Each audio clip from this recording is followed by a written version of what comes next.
It's Laura Eubanks of Design for Serenity with your succulent tip of the day. And I was really inspired. I had a virtual consult this morning with a client. She had a pot with a really cool jade in it that was a little run-a-mucky, and she didn't know what to do with it. And I suggested that she bonsai it because crassulas are great bonsai specimens. Now, disclaimer, I don't know anything about bonsai. All right, in terms of it as an art form. I'm no bonsai professional, so bear with me. I'm just talking about a type or a style or a look of dealing with plants. I know it's a science. I know it's an art. I have so much respect for those that do it. This is my attempt at that type of look. Okay, so I have this crassula. This is actually an Argentea sunset that has been sitting in my courtyard, oh my gosh, for like a year. I had taken a few cuttings off of it when it was really yellow for a project, and then there was so much of it left that we brought it home, and I figured I'd work it into another project at another time, and I never did, and blah blah blah. And I thought I'd love to really do something with this because it's got a lot of really interesting trunk action happening. It's just kind of lost with all of this new growth. So I wanted to give it a whirl and see if I couldn't expose the really, really pretty trunk and branching. So the first thing that we got to do is knock it out of the pot. Remember, these are succulents, so you don't have to be gentle or careful at all. I'm just going to loosen it up. Okay. See what I got here. All right. Looks like I have an extremely root-bound plant. So I'm going to grab a shovel.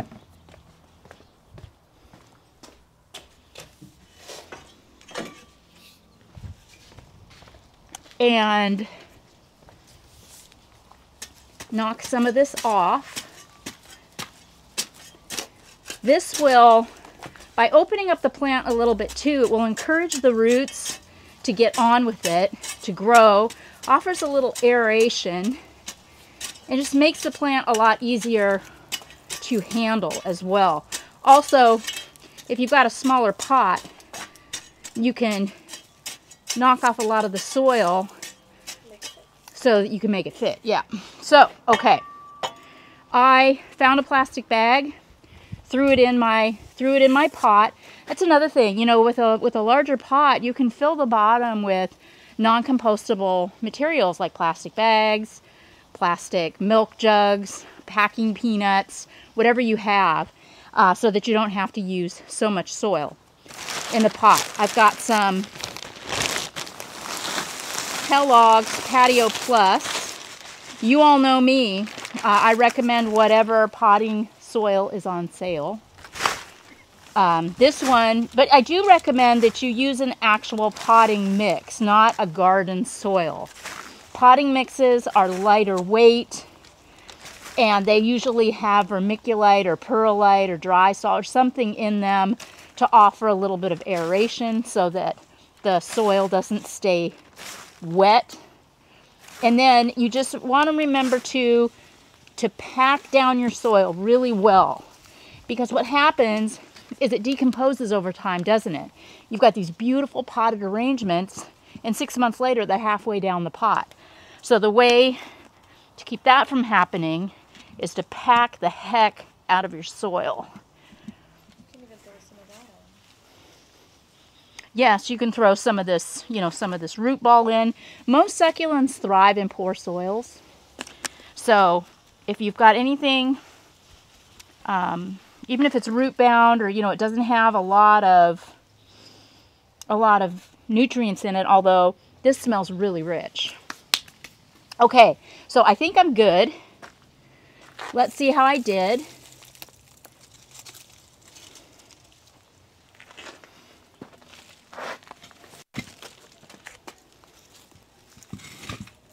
Or you can scratch them off the top. Yeah, I can shave some of this soil off the top too. It should just take No, this is actually great because as this arrangement settles, you know, I'm not going to have that issue that I just described where it's going to be halfway down the pot in 6 months' time. So there is absolutely no problem with scratching some of this off the top, and that also enables me to kind of clean this up. Like I said, this plant has been sitting here in the courtyard for probably a year. Every now and then I might slop a little water on it when I'm watering other things, but it has been completely neglected. You can tell that it's dry. Yeah, it's so dry. You know, I'm so excited too for you all to follow along with me over the next weeks and months during Walkabout Wednesdays as we watch this plant and see if it doesn't start turning color. Now that I'm giving it some love and attention, I've distressed the root ball, I put it in a larger pot. You know, I think it will reward me by turning. Okay, so that looks pretty good, huh, Han? Yep. Yep, it's pretty level. And I think I'm ready to go. Now, I think I would probably be more comfortable saying that I'm going to lace this rather than bonsai it. Because like I said, I'm no bonsai artist. So what I want to do, the whole point, you know, is just to take a plant that's kind of meh, right? You know, there's nothing terribly exciting about it. And make it beautiful. Turn it into a little piece of living art. Jade, especially here in Southern California, is so common, grows like an absolute weed. And like I told my client this morning on our call, you can't screw it up. If you cut and then look back and go, oh no, I made a mistake, just wait 5 minutes and the plant will regenerate. So what I want to do is I want to establish, okay, I'm looking at all of my trunks and my branches. What, first of all, would I like to expose? What is money for me? What is my objective? What am I trying to do? So I want to expose this part down here. So I'm going to start by taking some clips at the base so that I can see how I've exposed that piece of trunk right there. I really like the way that looks. And you want to trim it really close.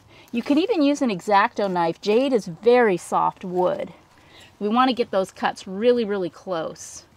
Then this branch is not doing anything for me there, so I'm going to take that one off too. And all of these little clippings, obviously these can be used as cuttings and planted up and used elsewhere. There's no waste in this process. This little sucker, I'm going to take out. You know, what I really think I'm after is exposing the older wood. You know, so this plant looks aged. Then as it starts, the way to, you know, keep up with it is as it starts to throw off new shoots, like this one right there. If you don't want that, just keep it snipped off. And I'm going to go after this one in here, same concept. This is sort of the way I prune my roses too. I get rid of a lot of the new wood and just keep the old. This is a hot mess, isn't it? Turn the pot, maybe. That branch right there. This is not doing anything for me. But see, you know, this is a cut that I made about a year ago, and see how it's throwing off a new branchlet right there.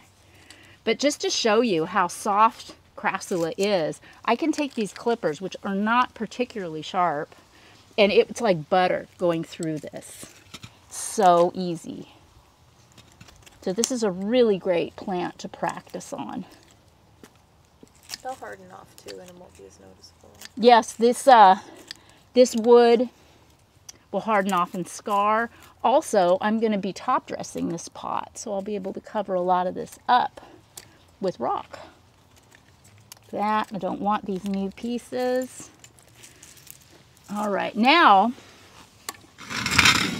how do I feel about what I'm seeing from the bottom?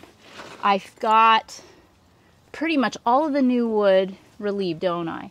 I don't hate this, but I don't need this one. And this is where subjectivity comes in. There's no real right or wrong in this process. It's just a question of what appeals. What are you looking to do here? Okay, I think I'm going to ease some of the congestion out of here. open this up a little bit. It looks lighter.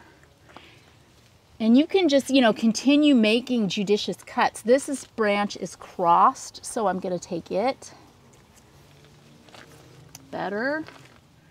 This is feeling a little dense to me right up here too. Take that and this. We are going to be heading over to Pacific Beach tomorrow to do a little coral reef and really a giant flower bed.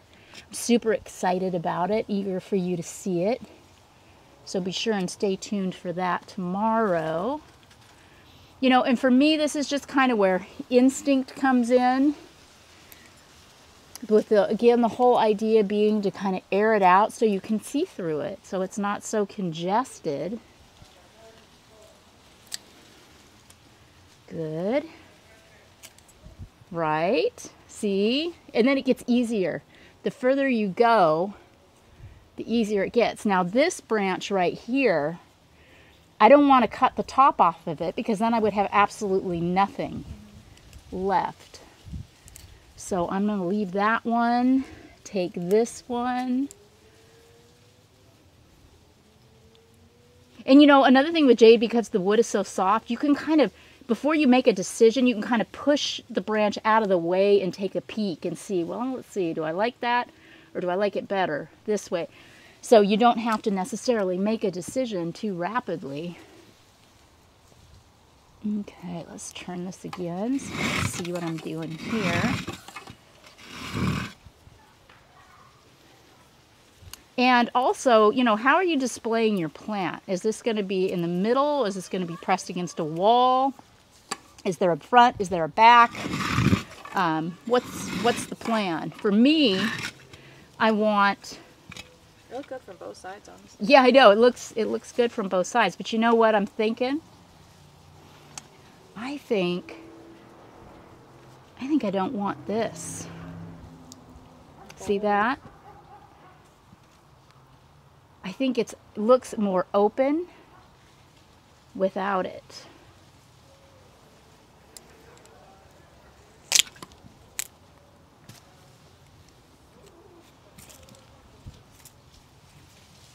Yeah. And again, this plant, the idea is for it not to be so heavy in leaf, but to have more of this wood exposed. And then, as time passes, as we work together on Walkabout Wednesdays, we'll evaluate it, we'll make more cuts until, we train it into being the ancient tree that we desire. So for now, I'm going to... Top dress. Yes, I'm going to take some Palm Springs Gold.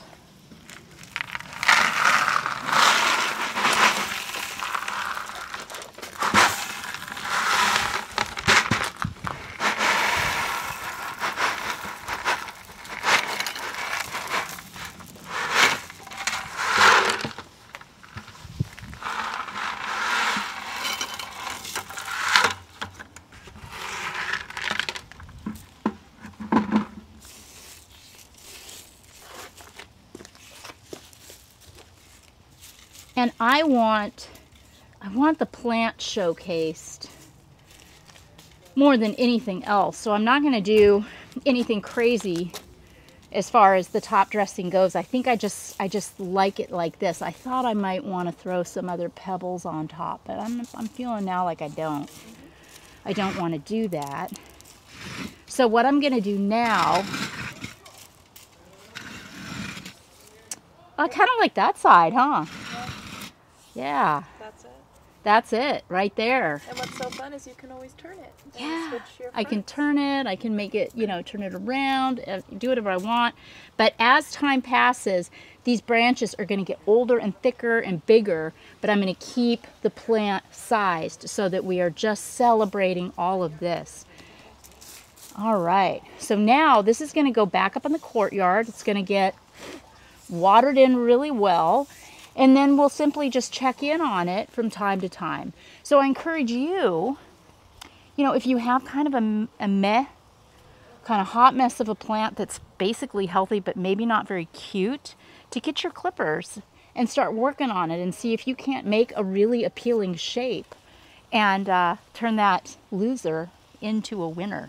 This has been Laura Eubanks of Design for Serenity with your succulent tip of the day. Bye, guys.